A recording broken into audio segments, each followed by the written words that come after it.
आपको लगता है कि इस हॉबी को सिर्फ नवीद शेख लेके चल रहे हैं कि नहीं कोई और भी लोगों का हाथ है? बर्ड का आपको क्या लगता है कि इसका फ्यूचर जो है या ये लव बर्ड कितनी देर तक और चल सकता है? सोसाइटीज़ बनी हैं, आपके ख्याल से ये ठीक है, ये होनी चाहिए, इसमें नए शौकीन को जाना चाहिए कि उसके लिए नुकसान है? क्या आपको लगता है कि जो अपना शो वगैरह होते हैं इसमें बर्ड्स लोग लेके जाते हैं वहाँ पे जो है वो जजिंग सही करते हैं कि सिर्फ कोई बड़ा ब्रीडर देख के उसके बर्ड को जो है वो प्रमोट कर दिया, उसके बर्ड को जो है पोजीशन दे दी? अक्सर ऐसा होता है, हमारे साथ भी हो जाता है, आपके साथ भी डेफिनेटली होता होगा कि कोई बर्ड बीमार हो जाता है या कोई ब्रीड में प्रॉब्लम आती है, तो आप इस हॉबी में किसको अपना उस्ताद मानते हैं और किससे मशवरा करते हैं कि यार अब मेरे से नहीं पता लग रहा, मैं किससे पूछते हैं? देखें,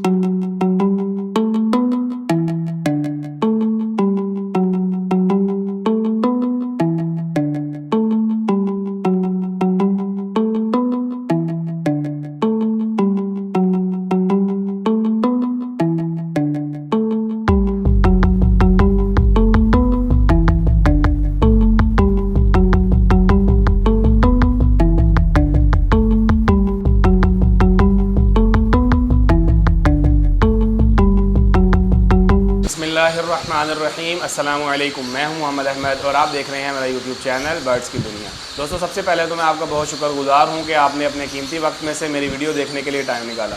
दोस्तों, आज हमारे साथ मौजूद हैं वजाहत भाई। आज हम वजाहत भाई का लव बर्ड ब्रीडिंग सेटअप जो है वो विज़िट करने के लिए आए हैं। वजाहत भाई के पास तकरीबन 200 से ज़्यादा लव बर्ड्स के पेयर्स मौजूद हैं। दोस्तों, आपने अक्सर वीडियोस देखी होंगी जिसके अंदर लव बर्ड्स के बारे में बात करते हैं कि इनका केज साइज़ क्या होना चाहिए, इनके लिए दाना क्या होना चाहिए। आज हम वजाहत भाई के साथ कुछ हकीकत पर मबनी बातें जो हैं हॉबी से रिलेटेड करेंगे। इंशाल्लाह ताला आपको बहुत ज़्यादा मज़ा आएगा। आपने वीडियो को एंड तक देखना है, वीडियो को स्किप नहीं करना। और हम अपनी एक अगली वीडियो बनाएंगे जिसमें हम आपको वजाहत भाई से लव बर्ड बिज़नेस प्लान लेके देंगे कि जो कोई भाई नया इस काम में इन्वॉल्व होना चाहता है वो किस तरीके से इस काम में इन्वॉल्व होकर लव बर्ड्स के काम को कर सकता है। अस्सलाम वालेकुम। वालेकुम अस्सलाम। वजाहत भाई कैसे हैं आप? ठीक हैं अल्हम्दुलिल्लाह जी, बिल्कुल ठीक ठाक है। अब वजाहत भाई, सबसे पहले तो हमारे व्यूवर्स को आप ये बताएं कि आप इस हॉबी में कब इन्वॉल्व हुए और प्रोफेशनल काम कब से शुरू किया? ठीक है अहमद भाई, सबसे पहले तो आपका बहुत शुक्रिया कि आप तशरीफ़ लाए और आपने इस काबिल समझा कि मेरी वीडियो बनाई जाए और लोगों तक जो है वो उसको पहुँचाया जाए। तो अहमद भाई देखें, एज़ यूजुअल सबकी तरह शौक़ बचपन से था। ठीक है, ये सबसे पहले मेरा एक शौक़ था जिसको मैंने आगे बढ़ाया और लेटर ऑन इसको अपना कारोबार बनाया। और अल्हम्दुलिल्लाह मैं प्राउडली कहता हूँ कि ये मेरा सोल इनकम का सोर्स है। ठीक है, इसके अलावा मेरा इनकम का सोर्स भी कोई नहीं है। और मैं समझता हूँ कि जब आपका एक सोल सोर्स ऑफ इनकम होता है, जब आप उसको एक अपना काम समझ के करते हैं ना, तो उसमें से ही आपको फ्रूटफुल रिजल्ट्स मिलते हैं। जब आप इसको किसी भी काम को आप साइड बिजनेस या पैसिव इनकम लेके चलेंगे ना, तो वो आपके लिए हमेशा साइड इनकम या पैसिव इनकम ही रहेगा, आपको उस तरह से रिजल्ट्स नहीं देगा। तो खैर, ये मुझे तकरीबन प्रॉपरली एज अ बिज़नेस करते हुए तकरीबन मुझे 8 साल हो गए। अच्छा, ठीक है। अब वजाहत भाई, आप ये बताएं कि आपके पास 200 से ज़्यादा माशाल्लाह पेयर्स हैं लव बर्ड के। ये आपने कितनी देर में बनाए हैं और आपके पास कौन कौन सी म्यूटेशन मौजूद हैं? अच्छा अहमद भाई, सबसे पहले तो मैंने तकरीबन कोई 8 साल पहले जो है ना बड़े बर्ड्स रखे थे, उसमें लुटिनो रिंगनेक, सनकोन्योर, ये वो मुझे उनका शौक़ बेइंतहा शौक़ था।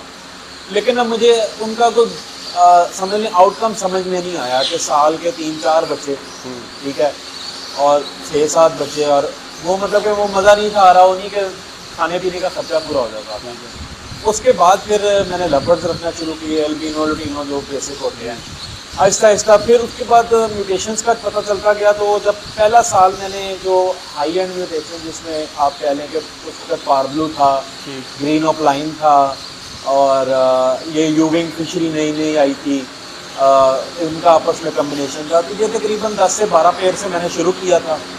और विद टाइम ग्रेजुअली अल्हम्दुलिल्लाह अल्लाह ताला ने बहुत ज़्यादा ब्रीड से नवाजा हर साल।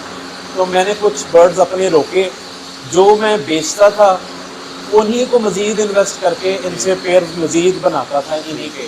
तो मेरी कोशिश हमेशा से ये थी कि मेरे पास ना तमाम म्यूटेशन हो। तो मेरी कोशिश ये थी कि एक चीज़ के पीछे नहीं भागना और उसकी क्वांटिटी जमा नहीं कर लेनी। मेरी कोशिश थी कि चाहे एक एक पेयर ही हो, लेकिन मेरे पास सारी म्यूटेशन जो मौजूदा वक्त की हैं मेरे पास होनी चाहिए। तो अल्हम्दुलिल्लाह आज भी यही है कि मेरी कोशिश थी कि यार मेरे पास सारी म्यूटेशन होनी चाहिए। तो अभी भी जो लेटेस्ट म्यूटेशन जो आई हैं जिसमें गन फेलो है, एक्वा है, येलो फेस है, ब्रॉन्ज फेलो है, अल्हम्दुलिल्लाह तमाम म्यूटेशंस उसके बाद जितनी पहले वाली भी हैं वो भी मेरे पास हैं। तो मैं कहता हूँ हमेशा हर किसी को कि इसी तरह का टारगेट आपको होना चाहिए। तो आप कभी भी इस फील्ड में या इस हॉबी में आप फेल नहीं हो सकते, क्योंकि आपने वक्त से पहले वक्त की तैयारी की होती है। ठीक है। अच्छा मुजाहिद भाई, चूँकि आपका नाम एक अच्छे ब्रीडर्स और बड़े ब्रीडर्स में शुमार होता है, जो हमारे छोटे ब्रीडर्स हैं जो इस काम में न्यू इन्वॉल्व होते हैं, उनका आप लोगों से एक गिला है। वो गिला ये होता है, जैसे आपने अभी बात भी की है कि उस वक्त पारब्लूज और मतलब ब्लू अपलाइन, ग्रीन अपलाइंस का दौर था।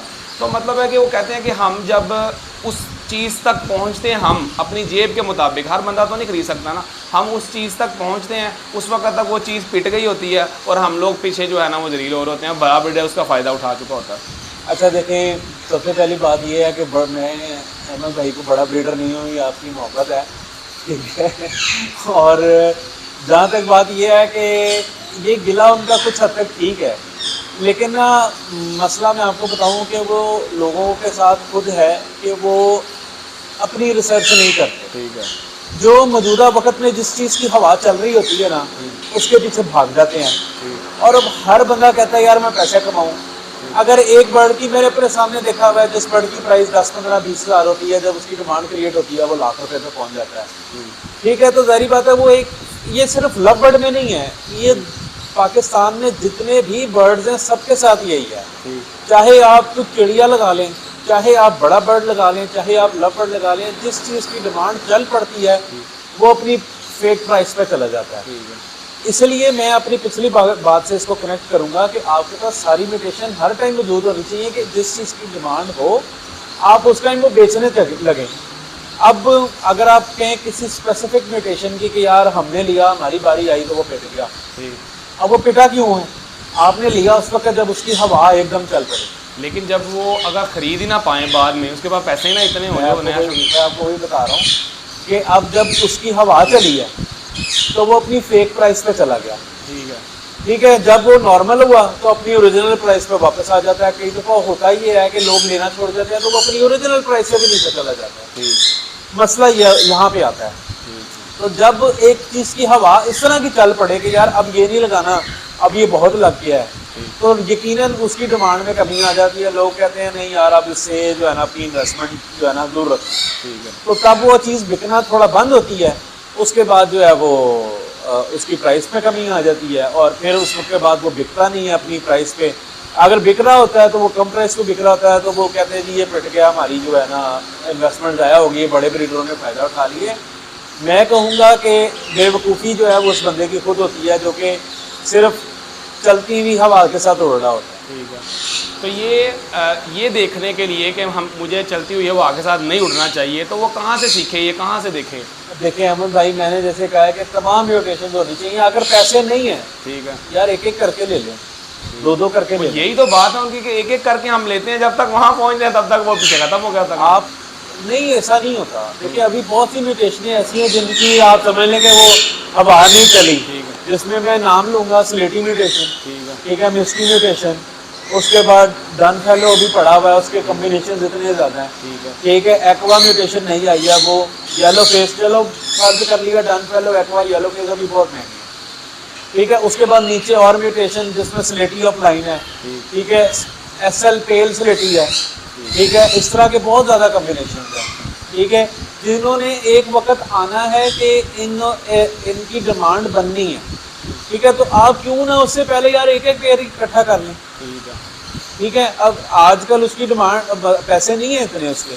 स्लेटी बर्ड अगर आप फिशरी में देखने जाएं तो आपको 15-20 हज़ार का मिनिमम आपको मिल जाता है, आराम से मिलता है।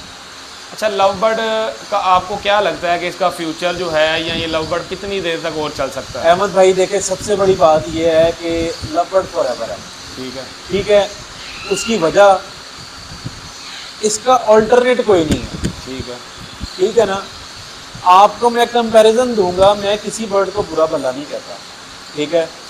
आपको मैं इसका कंपैरिजन दूंगा बड़े बर्ड्स के साथ, ठीक है। लोग बड़े बर्ड लगा लें, ठीक है। बड़े बर्ड का प्रोग्रेस बहुत स्लो है, ठीक है।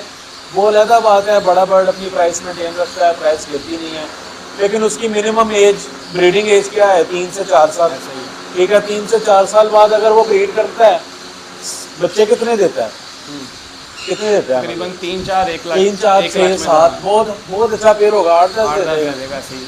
उनके पिन फेदर्स का बच्चा जो है वो उसकी प्राइस का कंपैरिजन आप कर लें लव बर्ड के साथ। अगर हम अल्बिनो के साथ ही कर लें, और मैं नाम लूँ लुटिनो रिंगनेक का, लुटिनो रिंगनेक का आपने पेड़ लगाया हुआ है 80-90 हज़ार का, लाख का पेड़ है, ठीक है। आप अल्बिनो रेडाई का एक पेड़ लगाएं, अल्बिनो रेडाई ने ब्रीड करना शुरू कर देना 6 से 7 महीने की एज में, ठीक है। बहुत अच्छी ब्रीड करेगा 1.5 साल की उम्र में, ठीक है। 12-15 बच्चे देगा आपको साल के, हाँ इजीली देगा। मिनिमम इस वक्त अल्बिनो रेडाई कितने का सेल हो रहा है, 12-13 हज़ार का, 12-13-15 हज़ार रुपये का, ठीक है। और लुटिनो रिंगनेक जिसको आपने 2-2.5 साल वेट करके, 3 साल वेट करके आपने ब्रीड करवाया, उसका पिन फेदर्स पे बच्चा कितने का सेल होता है, कितने का होता है, तकरीबन 15-16 हज़ार रुपये का, 15-16 हज़ार रुपये का, ठीक है। और सेल्फ बच्चा कितने का सेल होता है, उसका 25-30 हज़ार का, 25-30 हज़ार रुपये का। और कितने बच्चे आते हैं, 6-7 8, ठीक है। तो आप खुद कंपेयर कर लें कि उसके लव बर्ड पेयर भी 2 आ जाएंगे उसके, लव बर्ड बेहतर है या कोई और। अब दूसरी तरफ आ जाए छोटे बर्ड्स में, अगर इसका कंपैरिजन किया जाए बजीज के साथ, एक बड़ी मशहूर कहावत है कि ए बजरी की तरह ब्रीड कर रहा है, तो जो बजीज है ना, उनसे भी कंपैरिजन नहीं बनता लव बर्ड का, ठीक है। क्योंकि अगर एक म्यूटेशन लव बर्ड की 4 साल के अंदर जाके उसकी प्रोडक्शन ज़्यादा होनी है, तो उसमें बजीज में पहले साल में ही उसमें नीचे आ जाए, ठीक है। तो इसी तरह अगर आप मतलब कि हमेशा किसी को भी ना, हर ब्रीडर को, हर फैंसियर को एक ऐसा सोर्स ऑफ इनकम चाहिए होता है बर्ड से जो कि इंस्टेंट हो। तो मेरा ख्याल है कि लव बर्ड से बेहतर और कोई ऐसा सोर्स नहीं है, ठीक है। क्योंकि लव बर्ड एक तो सख्त जान है, ठीक है। उसकी जो आप समझ लें कि कुव्वत मुदाखलत है, ठीक है, वो तकरीबन बड़े बर्ड जितनी है। अगर खुदा ना खास्ता वो बीमार हो जाता है तो फिर भी आपको 6-7 दिन अपने ट्रीटमेंट के लिए देता है। दूसरा, और कोई छोटा बर्ड ऐसा नहीं है जो अपने ट्रीटमेंट का टाइम देता हो, वो बस बीमार हुआ है साथ ही अगले मिनट छोड़ जाता है, ठीक है। अच्छा भला फिरता आपका उड़ता हुआ बर्ड आपका मर जाता है।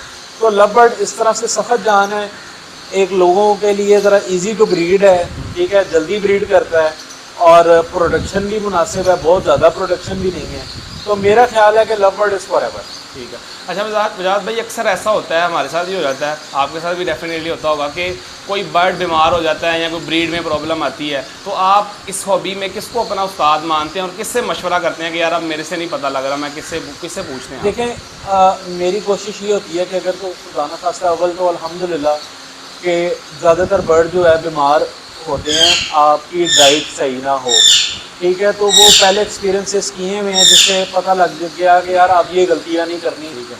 अभी कल ही मेरी एक भाई से बात हो रही थी कि उन्होंने जो है ना सॉफ्ट फूड जो देते थे ना, वो जो गीला दाना बेसिकली होता है जो पानी में भिगो के देते हैं, उसको भिगो देते थे, लेकिन अगले दिन उसको सिरके से वॉश करके बर्ड्स को नहीं देते थे, ठीक है। उसको सिरके से वॉश करना बहुत इंपॉर्टेंट है। अगर आप उसको सिरके से वॉश नहीं करते तो उसमें बैक्टीरिया पैदा होता है और वो बर्ड का पेट खराब होता है और उससे बर्ड मर जाता है, ठीक है। उससे तकरीबन अगर बर्ड का पेट खराब हुआ है 3-4 दिन में ही बर्ड मर जाए, ठीक है। तो ये बहुत इंपॉर्टेंट चीज़ है। अच्छा, क्या आपको लगता है कि इस हॉबी को सिर्फ नवीद शेख लेके चल रहे हैं कि नहीं कोई और भी लोगों का हाथ है? देखें, इसमें मैं कहूँगा कि नवीद शेख साहब का जितना इसमें वो रोल प्ले कर रहे हैं, शायद ही कोई और रोल प्ले कर किया हो किसी ने, लेकिन सबको ही क्रेडिट जाता है जो कि इस हॉबी को प्रमोट करते हैं, इसके बारे में वीडियोस बनाते हैं। अहमद भाई आप भी रोल प्ले कर रहे हैं, इसमें क्रेडिट आपको भी जाता है, ठीक है। तो जितने लोग इसमें एफर्ट कर रहे हैं सबको क्रेडिट जाता है, ठीक है। लेकिन नवीद शेख साहब वाहिद ऐसे बंदे हैं जिन्होंने इसको एक नेक्स्ट लेवल पे पहुंचाया है, ठीक है। इसको एक इंडस्ट्री की शक्ल दी है उन्होंने। तो मेरा ख्याल है कि नवीद शेख साहब को, अगर बाकी सबको, अगर नवीद शेख साहब को 70% क्रेडिट जाता है तो बाकी सबको 40% 30% क्रेडिट जाता है। और वजाहत भाई, ये जो सोसाइटीज़ बनी हैं आपके ख्याल से ये ठीक है, ये होनी चाहिए, इसमें नए शौकीन को जाना चाहिए कि उसके लिए नुकसान है? देखिए अहमद भाई, सोसाइटीज़ जहाँ नहीं है वहाँ मैं समझता हूँ कि फैंसी जो है ना वहाँ ख़त्म हो जाती है। ठीक है। सोसाइटीज़ का इतना इम्पोर्टेंट रोल है कि हमने इसको ना फॉर ग्रांटेड लिया हुआ है। ठीक है। आपने एक अच्छा बर्ड प्रोड्यूस करवाया, आप समझते हैं यार ये बड़ा अच्छा बर्ड है, ऐसा बर्ड जो है ना बहुत कम लोगों के पास। ठीक है, तो आप उसको शो कहाँ करेंगे? ठीक है। आप जाहिर बात है सोसाइटी शो करवाएगी, वहाँ आप लेके जाएंगे, वहाँ एक क्वालिफाइड जज आएगा, उस बर्ड को जज करेगा, उसको फिर कोई पोजीशन देगा, तभी आपकी हौसला अफजाई होगी। ठीक है, तो सोसाइटी का जो बेसिकली जो एक मकसद है वो एक साल में एक अच्छा शो प्रोवाइड करती है। बाकी चीज़ें जो है वो सेकेंडरी हैं। वो अगर किसी को डिस्काउंट देते हैं, डीएनए पे डिस्काउंट देते हैं, आपके साथ मिसाल के तौर पे कोई वर्कशॉप करवाते हैं, ये आप समझ लें कि उनकी सेकेंडरी चीज़ें हैं, ये उनका काम नहीं है। ठीक है, लेकिन उनका काम एक शो करवाना है, दूसरा आपको शो के स्टैंडर्ड्स प्रोवाइड करना है, दूसरा तीसरा उसके बाद जो है ना कोई नई म्यूटेशन आती है उसके बारे में गाइडेंस प्रोवाइड करना है। बाकी जितनी भी चीज़ें हैं वो सेकेंडरी है। तो सोसाइटी का रोल बहुत इम्पोर्टेंट है हमारे इस फैंसी में। ये अगर होंगी तो तभी हम इसको एक नेक्स्ट लेवल पे लेके जा सकते हैं। क्या आपको लगता है कि जो अपना शो वगैरह होते हैं इसमें बर्ड्स लोग लेके जाते हैं, वहाँ पे है वो जजिंग सही करते हैं कि सिर्फ कोई बड़ा ब्रीडर देख के उसके बर्ड को जो है वो प्रमोट कर दिया, उसके बर्ड को जो है पोजीशन दे दी? अहमद भाई देखिए, सबसे पहले मैं आपको एक बात बताऊँगा कि चाहे बड़ा ब्रीडर हो चाहे छोटा ब्रीडर हो, ठीक है, वहाँ पे आप समझ लें कि वो एक मैदान हशर में जैसे आप समझ लें कि सब एक बराबर होंगे ना, इसी तरह बर्ड्स के शो में भी सब एक बराबर होते हैं। वो किस तरह से? बर्ड्स की डिफरेंट क्लासिफिकेशन होती है। डिफरेंट क्लासिफिकेशन जब होती है तो उसके अंदर उस बर्ड को क्लासिफिकेशन के अकॉर्डिंग उसके क्लास, उसको कहते हैं क्लास लग गई है। ठीक है, शो बेंच के ऊपर लग जाता है। अब वो जिस तरह से लगता है उस डब्बे के ऊपर, शो बॉक्स के अंदर ना ब्रीडर का नाम लिखा होता है, ना उसका रिंग नंबर लिखा होता है तो रिंग कोड से को पहचान ले कुछ हो जाए। सिर्फ एक बॉक्स नंबर लगा होता है। जब बर्ड्स की एंट्री होती है, यानी बर्ड्स रिसीव जब करते हैं, तो बर्ड को रिसीव करके उसको जिस डब्बे में डाला जाता है उस बॉक्स नंबर को वो ओनर को उसकी पर्ची बना के दे जाती है कि यार आपका बर्ड इस बॉक्स नंबर में है। क्योंकि जब वो ख़त्म हो जाए, जब वो उसकी क्लासिफिकेशन ख़त्म हो जाए तो वो उसके अगेंस्ट जाके अपना बर्ड कलेक्ट करते हैं। तो ये कतन पॉसिबल नहीं है कि जो जज कर रहा है, जज वो बर्ड को किसी तरीके से पहचान सके कि यार ये फलाने ब्रीडर का बर्ड है। तो इसमें आप समझ लें कि 2 नंबरी के चांस ही नहीं है। उसके बाद कुछ जो शोज़ सोसाइटीज़ हाई लेवल पे कराती है उसमें इंटरनेशनल जज आते हैं, तो वो तो बिल्कुल ही नहीं देख सकते कि यार ये लोकल किस बंदे का बर्ड है, इसको जिता दिया जाए। ठीक है, जो लोकल अभी पीछे शोज़ हुए हैं जिसमें लोकल हमारे जज हजरात जो है उन्होंने जजिंग की, तो उसमें भी के पॉजिटिव जजिंग हो और कोई मतलब कि किसी को गलत ना जिता दिया जाए या कोई हकदार है उसको हरा ना दिया जाए। तो इसलिए 3-3, 4-4 जज थे और उनका भी माशाल्लाह इस फैंसी में 15 से 20 साल का एक्सपीरियंस है। ठीक है, तो वो भी एक क्वालिफाइड जज आप हैं। बेशक उनको अगर किसी भी बंदे को सर्टिफिकेशन नहीं है किसी बाहर की सोसाइटी से, लेकिन उनका माशाल्लाह एक्सपीरियंस ऐसा है कि वो बर्ड को समझते हैं, उसकी बॉडी लैंग्वेज समझते हैं, उसके फीचर्स को समझते हैं, उन्होंने इसके बारे में पढ़ा हुआ है। तो मैं समझता हूँ कि जो जजिंग है वो बिल्कुल A1 होती है, उसमें कोई दो राय नहीं है कि यार वो गलत जजिंग होती है। ठीक है, तो जाहिद भाई जाते जाते जो है वो हमारे व्यूवर्स को भी हमारे चैनल के ज़रिए कुछ पैगाम देना चाहते हैं हॉबी से रिलेटेड, तो वो बताएं कुछ पैगाम। यार अहमद भाई, पैगाम यार बहुत से पैगाम देता रहता हूँ मैं पहले भी। तो मैं बस अब आजकल जैसे ब्रीडिंग सीज़न है तो सबको यही कहूँगा कि ज़रा सब्र से काम लें। ठीक है, अक्सर लोग ज़रा जल्दबाजी करते हैं। कुछ लोग कहते हैं कि यार अंडे नहीं आ रहे, कुछ कहते हैं जनाब अंडे आ गए लेकिन फर्टाइल नहीं हो रहे। फिर वो जनाब परेशान हो जाते हैं, मुख्तलिफ लोगों से रब्ता करते हैं कि जी हमारे को मेडिसिन बताएं, हमारे बर्ड ब्रीड नहीं कर रहे, ये नहीं हो रहा। अभी कुछ लोगों को हफ्ता होता है डब्बे लगाए हुए और कहते हैं जी अंडे नहीं आ रहे। तो मैं सबको यही कहूँगा कि सब्र से काम लें। एक पेयर चाहे आपका ब्रीडर है या पहली दफ़ा ब्रीड कर रहा है, 2 से 3 महीने लग सकते हैं उसको ब्रीड पे आते हुए, ठीक है। उसके बाद जहाँ तक फर्टिलिटी की बात है, पहली दफ़ा बर्ड ब्रीड कर रहा है तो दूसरे तीसरे क्लच का मौका देना चाहिए। या मोहम्मद अहमद को दे इजाज़त। इंशाल्लाह हम आपके साथ एक और अच्छी वीडियो में हाजिर होंगे। अपना बहुत ख्याल रखें, हमें भी दुआ में याद रखें। बहुत शुक्रिया, अल्लाह हाफिज़।